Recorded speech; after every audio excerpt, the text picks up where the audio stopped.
And next na tayo guys, si number 67. At si number 67. Si number 67 natin ang isang set na children's tableware. Ayan, baby feeding nga po yan. Ayun guys, meron na nga yung kainan ni baby, meron na spoon and fork, and meron na nga po yung sippy cup.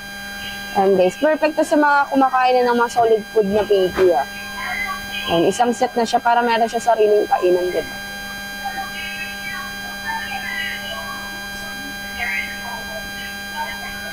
Ayan siya. And available color neto, blue and pink po. Pwede rin siya pang regalo, babalutin nyo na lang siya mga mima. Ayan si number 67.